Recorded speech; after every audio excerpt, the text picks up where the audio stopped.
5ஆம் கிளாஸ்லேருந்து 6ஆம் கிளாஸுக்கு ஹைஸ்கூலுக்கு போனையா. என்ன எதிர்பார்த்து போனேன்னு தெரியுங்களா? நச்சின்னு ஒரு டீச்சர் வந்து அமைமான்னு எதிர்பார்த்து போனையா. ஆனால் அங்கே பார்த்தீங்கன்னா 56 வயசுல ரிட்டையர்மெண்ட் ஆகிறதாட்டம் ஒரு கலவை வந்து வாத்தியான் அமைச்சிட்டாயா. அவனை பார்த்தா எனக்கு படிப்பு வருமா இல்லை தூக்கம் வருமா?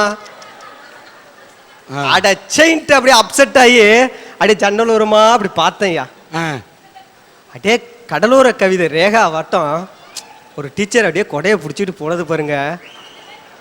பக்கத்து கிளாஸுக்கு போனது. நான் உடனே பக்கத்தில் உள்ளவனை கேட்டேன், அந்த டீச்சர் எங்கடா போகுது அப்படின்னு. அப்படின்னே அவன் சொன்னா, அது 6வது சி கிளாஸுக்கு போகுது அப்படின்னா. அப்போ நான் படிக்கிறது என்ன கிளாஸ்ரா அப்படின்னு. நீ 6வது பி கிளாஸ் படிக்கிற அப்படின்னா. உடனே அப்பன்ட்டு ஒரு பிட்டை போட்ட பாருங்க. அப்பா அந்த வாத்தியா நம்ம குடும்பத்தை பற்றி தப்பாகவே பேசுகிறான், உன்னை ப்ராடுங்கிறான், நம்மள முள்ள மாதிரிங்கிறான், எவ்வளோதோ சொல்லி பார்த்தேன். அப்பனுக்கு கோபமே வரல. எப்படி வரும்? அதான் அதுக்கு ஒன்னே சொல்லிட்டு இருக்க. அதுக்கு தான் வரும். அப்பா நீ வந்து அந்த அடுத்த கிளாஸ்ல சேர்த்துட்டு நான் பள்ளிக்கூடத்துக்கே போவேன் அப்படின்னு உடனே அதுக்கு எங்கள் அப்பா தலையில அடிச்சுட்டு மறுநாள் அந்த டீச்சர் வீட்டில் சேர்த்துடுச்சு. அப்படி அன்னைக்கு போய் சேர்ந்த வாசி தான் இந்த டீச்சரை பார்த்து பார்த்து பார்த்து படித்த வாசி தான் நான் அன்னைக்கு பிஎல் ஃபர்ஸ்ட் இயரே படிக்க போறேயா. இப்படி என்ன மாதிரி எத்தனை பேர் எங்கெங்க போயிருக்காங்க. 6வது வகுப்புல பி கிளாஸ்ல இருந்து சி கிளாஸுக்கு போன நீ வேலூர்ல ஒரு கிளாஸுக்கு போய் சேர்ந்துடாது. அதான் உனக்கு கடைசி கிளாஸ் ஆகிடக்கூடாது. ஐயா நான் அக்கா தங்கச்சி 2 பேரையும் காதலிச்சேன். ஒரு நாள் என் ஆள்கிட்ட போய் சொன்னேன், தாரணி நீ ஈன்னு சொல்லு, உன் பேரை நான் என் இதயத்திலே எழுதுறேன் அப்படின்னு. அதுக்கு ஒன்னே அந்த பிள்ளை சொன்னிச்சு, ஒழுங்கா எனக்கு கொடுக்குற லவ் லெட்டர் மிஸ்டேக் இல்லாமல் எழுது. தாரணின்னு என் பேர் எழுதுறதுக்கு தரணின்னு அக்கா பேர் எழுதி வச்சுட்டு அப்படின்னுச்சு. அதுக்கு ஒன்னே நான் சொன்னேன், நாங்கள்லாம் கரெக்டாக தாண்டி எழுதுறோம், நீ ஒழுங்கா உனக்கு கொடுக்குற லெட்டர் ஒண்டி ஒழுங்கா பிரிச்சு படி, ஒக்காலுக்கு கொடுக்குறதெல்லாம் நீ பிரிச்சுட்டு இருக்காத அப்படின்னு. அன்னைக்கு ஒண்டியே அந்த 2 குட்டியோலையும் நான் காதலிக்கலன்னு வச்சுங்களேன். இன்னைக்கு எழுத்தோட்டு போய் இன்ஜினியர், அவங்க அந்த பிள்ளையோட்டுக்கு எழுத்தோட்டு போய் இன்ஜினியராக இருக்க மாட்டான், பக்கத்துட்டு போய் டாக்டராக இருக்க மாட்டாயா.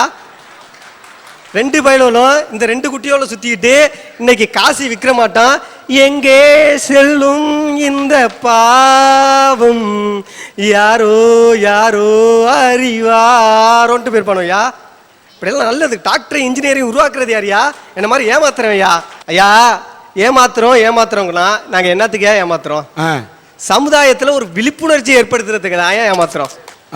நாங்கள் மட்டும் அன்னைக்கு திருடாம இருந்திருந்தோம்னு நினைச்சிங்களேன், பூட்டை கண்டுபிடிச்சிருக்க முடியுமா? திருடாம இருந்திருந்தோம்னா பூட்டை கண்டுபிடிச்சிருக்க முடியுமா? பூட்டு கம்பெனிக்காரெல்லாம் பிரச்சனையா புடியா. ஐயா அப்பையும் பூட்டை உடைச்சு திருடணும், லாக்கரை கண்டுபிடிச்சான். லாக்கரை உடைச்சு திருடணும், கரண்ட் சாக்கை கண்டுபிடிச்சான். இப்ப கரண்ட் சாக்கை எப்படா கரெக்ட் பண்றதுன்ட்டு நாங்க கண்டுபிடிச்சிட்டு இருக்கோம். இப்படி பல கண்டுபிடிப்புகளின் தந்தையா விளங்குற என்ன மாதிரி ஏமாத்துறவனுக்கு ஓட்டு போடுங்கன்னு நான் சொல்ல வந்திருக்கேன். இது மட்டுமா, இன்னைக்கு எத்தனை குடும்பத்துக்கு வேலை வாய்ப்பு கொடுத்துட்டு இருக்கோம் தெரியுங்களா ஐயா? ஐயா நாங்கள் ஒண்டியும் கட்டின பொண்டாட்டிய அடிக்காம உதைக்காம துரத்தி விடாம நாங்கள் குடிக்காம இருந்திருந்தோம்னா மாவட்டத்துக்கு 1000 பேருக்கு வேலை கொடுக்குற மகளிர் காவல் நிலையம் உருவாயிருக்குமா? எங்கேயோ போயிட்டு. சரி அதை விடுங்க. என்ன மாதிரி பசங்கள்லாம் பஸ்ல பிராடு பண்ணாம டிக்கெட் எடுத்துட்டு வந்திருந்தான்னா இன்னைக்கு டெப்போவுக்கு 10 பேர் செக்கருக்கு வேலை கொடுத்துருப்பானா?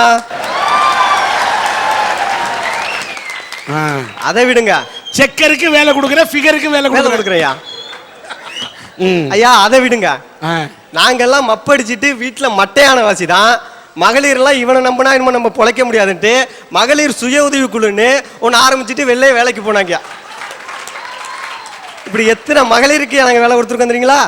இப்படியா பார்த்த வேலை வாய்ப்பு கொடுக்குற எங்க மாதிரி திருடுறவனுக்கும் ப்ராடு பண்றவனுக்கும் ஓட்டு போடுங்க தான் நாங்கள் சொல்ல வந்திருக்கேன். இதெல்லாம் உட்காந்துருக்காங்க பாத்தீங்களா, இவங்க எல்லார்ட்டையும் வாங்கி தின்னுவாங்க. ஆனா யாருக்காச்சும் ஒருத்தருக்கு தான் ஓட்டு போடுவாங்க. ஆனா நாங்க இருக்கோம் பாத்தீங்களா, எவன் வாங்கி கொடுக்கறானோ அவனுக்கெல்லாம் ஓட்டு போடுற தன்மான சிங்கம். என் ஊர்ல ஒரு எலெக்ஷன் நடந்துச்சு. அங்க இருந்து ஒருத்தன் வந்தான், மாப்பிள்ள இந்தா குவாட்டரை குடிச்சோமா, ஓட்டுல போய் நம்ம சின்னத்தை போட்டோமான்னு இருக்கணும் அப்படின்னா சென்று குவாட்டரை குடிச்சேன். அங்கே இருந்து இன்னொரு கட்சி வேற வந்தான், பங்காளி இந்தா பிரியாணியை திங்கிறியா, என் சின்னத்துல போய் ஓட்ட போட்டியான்னு இருக்கணும் அப்படின்னா.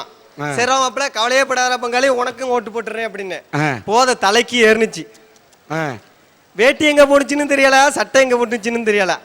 அப்படியே டவுசரோட நடந்து போயிட்டு இருந்தேன். அதை பார்த்துட்டு அங்கே இருந்து இன்னொரு கட்சிக்காரன் வந்து, மாப்பிள்ள இந்தா புது வேட்டி புது சட்டை 200 பணமும் இந்தா, குளிச்சு முழிவிட்டு வேட்டி சட்டையெல்லாம் கட்டிட்டு என் சின்னத்துக்கு வந்து ஓட்டு போடுற அப்படின்னா. சரி மாப்பிள்ள கவலையப்படாத, உனக்கும் ஓட்டு போடுறேன் அப்படின்னு. ஐயா இப்படியெல்லாம் வாங்கி கொடுத்தானுலே, எனக்கு ஓட்டு இருக்கான்னு உனக்கு தெரியுமாயா? அதனால தானே அவன் கட்சி நடத்துறான். ஐயா இந்த பையனுக்கு ஓட்டு இருக்கோ இல்லையோ ஐயா, 9 மணிக்கு வீட்டுக்கு போறாங்க. அவங்க அப்பா சொல்றாரு, 9 மணிக்கு வராண்டின்னு அவங்க அம்மா அப்பா சொல்றாரு. அந்த அம்மா சொல்லிச்சு போயிட்டு போகுது பச்சை புள்ளனுச்சு. அடுத்த நாள் 12 மணிக்கு வந்தாங்க. 12 மணிக்கு வந்தோடனே அவன் அம்மா அப்பா சொல்றாரு, 12 மணிக்கு வராண்டி, போயிட்டு போறான் பச்சை புள்ளனுச்சு அந்த அம்மா. ஒரு நாள் 1 மணிக்கு ஒரு பச்சை புள்ளையோட வந்துட்டான் ஐயா. அப்பேற்பட்ட ஆளி ஆயிவேன் ஐயா. நாங்கெல்லாம் குடிக்கிற குவாட்டருக்கும் திங்கிற பிரியாணி சோத்துக்கும் வாங்குற காசுக்கும் வஞ்சகம் பண்ணாத அன்பு நெஞ்சங்கள்யா. நாங்க குடிமகன்ற, உனக்கு பிடிச்சது குடின்ற. என்ன ஊர் உனக்கு? மன்னார்குடி சார். ஐயோ கெட்டுதியா குடி, அதோட மன்னார்குடியோட மகிமையே கெடுக்கிறியா ஐயா. இப்படியெல்லாம் ஏமாத்துறோம் நாங்க. இப்படியெல்லாம் ஏமாத்துற எங்களுக்கு ஓட்டு போடுங்கன்னு பேச வந்திருக்கேன் ஐயா. ஐயா கடவுள் இருக்குங்கிறானே அவனை நம்பலாம், ஆனா கடவுள் இல்லைங்கிறானே அவனை கூட நம்பலாம். ஆனா கடவுளே நான் தான் சொல்றான் பாருங்க, அவனை நம்பவே கூடாதியா, நம்பவே கூடாது. இன்னும் தலையில ஒழுங்காவே முடி கூட முளைக்கல, அது காட்டியே எங்க சங்கத்து தலைவரை பத்தி தப்பா பேசுதியா. அண்ணா மூளை இருக்கலாம் முடிய பத்தி யோசிக்க மாட்டான்.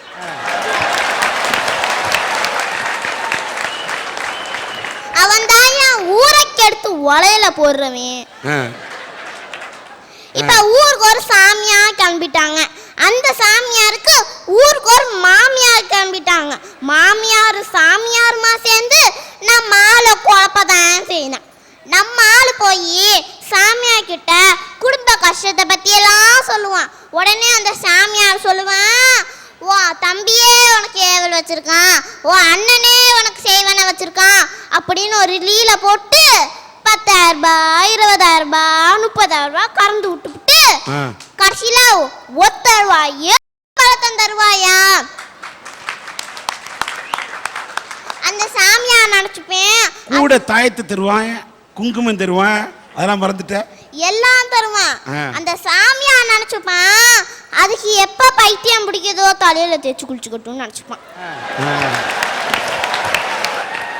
இந்த பைத்தியம் அந்த வீட்டை எடுத்துட்டு போய் நல்லா ஏமாந்து போகும். அப்படி ஏமாந்து போறாங்களே ஏமாளி பொதுமக்கள், அவங்களுக்கு தான் என்னோட ஓட்டு. அடுத்து இலவசம்னு ஒண்ணு கொடுக்குறான். நம்ம ஆள் இலவசமா கொடுத்தா எலி மருந்து கூட திம்பான், அது வேற விஷயம்.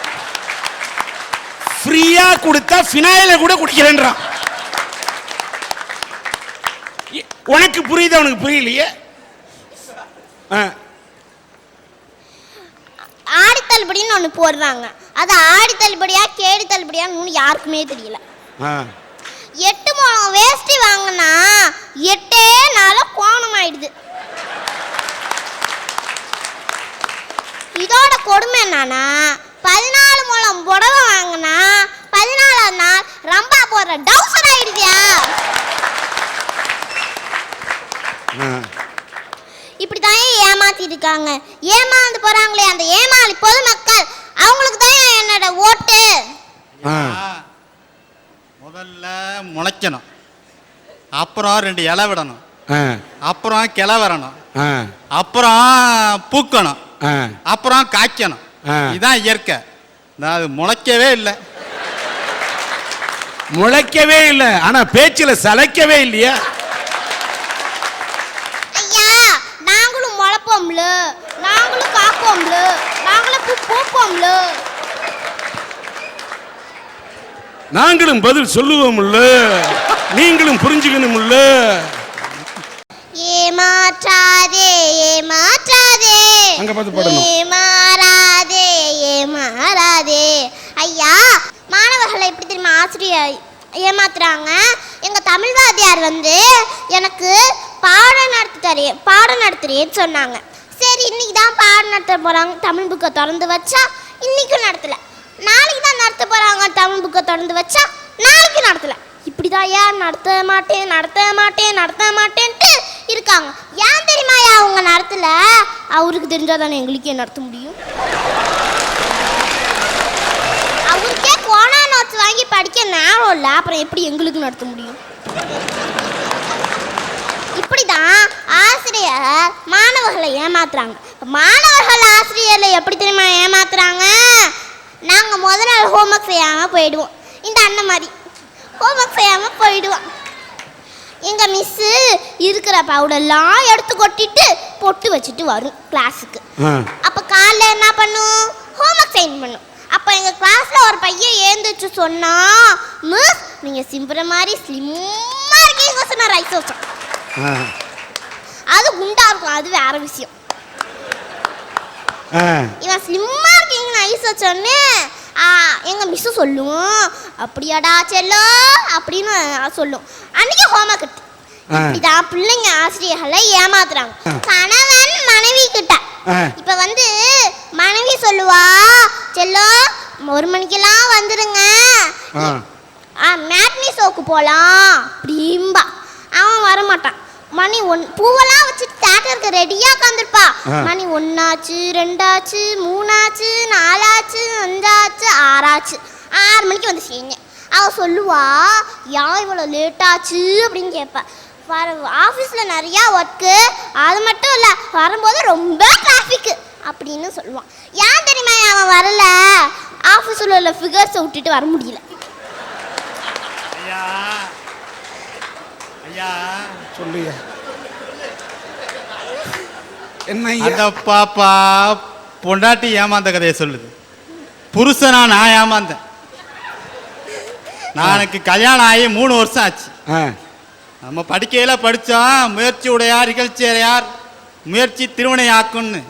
கல்யாணம் ஆன முதலாக நான் ஒரு விஷயத்துக்கு முயற்சி பண்ணிக்கிட்டே இருக்கேன், இன்னை வரைக்கும் முடியவே இல்லை. என்ன? ஒன்றும் இல்லை, ஒரு நாளைக்காவது நான் என் பொண்டாட்டியை எதிர்த்து பேசணும்னு நினைக்கிறேன், இன்னை வரைக்கும் முடியலைங்கய்யா. உங்களுடைய முயற்சி ஒரு தொடர் கதை, தொடரட்டும். ஏமாந்து போறாங்களே இந்த ஏமாளி பொதுமக்கள், அவங்களுக்கு தான் என்னோட ஓட்டு. ஐயா, கூடூருங்கிற ஒரு கிராமத்துல சாவித்திருங்கிற ஒரு மருமகள் இருக்கா. கண்ணு தெரியாத மாமனாரு, காலே நடக்க முடியாத மாமியார். இந்த 2 பேராலையும் யாருடைய துணை இல்லாம ஒரு அடி எடுத்து வைக்க முடியாதுங்க ஐயா.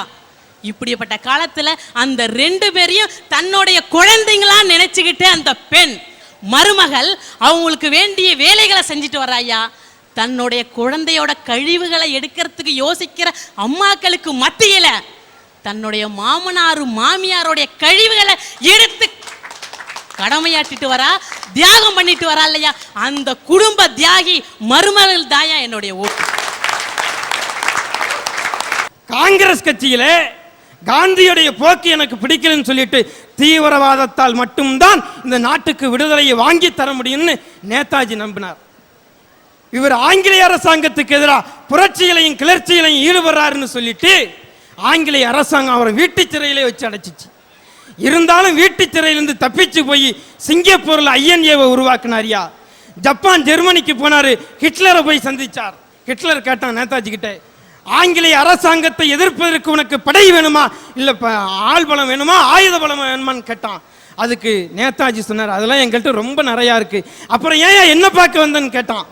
அதுக்கு நேதாஜி சொன்னார், நீ எழுதியிருக்கிய தி மெயின் கேம்ப்னு ஒரு புத்தகம், அந்த புத்தகத்தில் இந்தியர்கள் ஆங்கிலேயரிடம் அடிமைப்பட்டு கிடக்கிற உணர்வும் உணர்ச்சியும் இல்லாமல் ஒரு பிணத்தை போல கிடக்கிறான்னு என் நாட்டை பற்றி கேவலமாக எழுதுனியே, அந்த வாசகத்தை எடுக்கணும், அதை கேட்கறதுக்கு தான் வந்துட்டு வந்தேன்னு சொன்னான். ஹிட்லர் அடுத்த நிமிஷமே நேதாஜிக்கு சத்தியம் பண்ணி கொடுத்தான், இந்தியாவிலிருந்து ஒரு ஆண்மை மிக்க நேதாஜிங்கிற ஆம்பளையை நான் பார்த்த பிறகும் என்னுடைய வாசகம் அந்த புத்தகத்தில் இருக்கும்னு சொன்னா இதை விட கேவலம் எனக்கு வேற எதுவும் இல்லைன்னு சொல்லிட்டு அடுத்த முறை பதிப்பிக்கும் போது அந்த வாசகம் அந்த புத்தகத்தில் இருக்காதுன்னு சத்தியம் பண்ணி கொடுத்தான் நேதாஜிக்கு. ஜப்பான் நாட்டில் போய் இந்தியர்களுடைய மானத்தை காப்பாத்திட்டு வந்த ஒரே ஒரு நேதாஜி இருக்காரா இல்லையானே உன்னால கண்டுபிடிக்க முடியலையே. அவரை பாதுகாக்கிறதுக்கு உனக்கு தகுதி இல்லையே. இந்தியாவில் இருக்க 110 கோடி மக்களை நீ எப்படி பாதுகாப்ப?